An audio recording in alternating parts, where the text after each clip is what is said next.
ఇగో ఇది మీకు చూపిద్దామని వచ్చిన. ఇది చూడండి, మొన్న పెట్టినా కదా ఇది ఏమి ఆకు అని.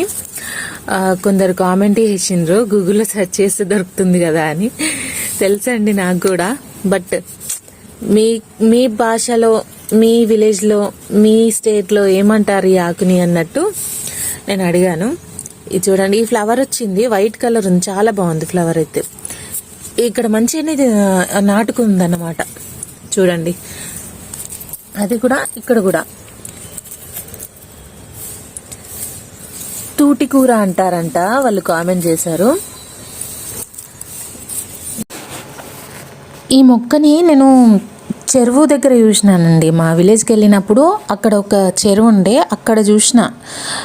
ఇప్పుడు గుర్తుకొస్తుంది నాకు. యాక్చువల్గా దీనిపైన ఫ్లవర్స్ వస్తాయి, లేత గులాబీ రంగులాగా అనుకుంటా, బట్ ఇది వైట్గా ఉంది. ఇది ఒక రకం అనుకుంటా. గూగుల్లో సెర్చ్ చేస్తే వాటర్ స్పినాచ్ అని కూడా వచ్చింది. ఇదంట మన పచ్చకామెళ్ళకు, బీపీ, షుగర్కి, అలాంటి వ్యాధులకు యూజ్ చేస్తారంట. అంటే రోగ నిరోధక శక్తి, ఇమ్యూనిటీ పవర్ పెంచుకోవడానికి కోసమని ఈ మొక్కతో కర్రీ వేసుకొని తింటారంట. పూర్వకాలంలో చాలా తినేవారంట. ఈ లేత లేత ఆకుల్ని తెంపుకొని రొయ్యలలో, చిన్న చిన్న చేపలు ఉంటాయి కదండి, ఫిష్ కర్రీలా వేసుకొని ఫ్రై చేసుకొని తినేవాళ్ళంట. ఇప్పుడు గుర్తుకొచ్చింది, చూద్దాం, ట్రై చేద్దాం మనం కూడా.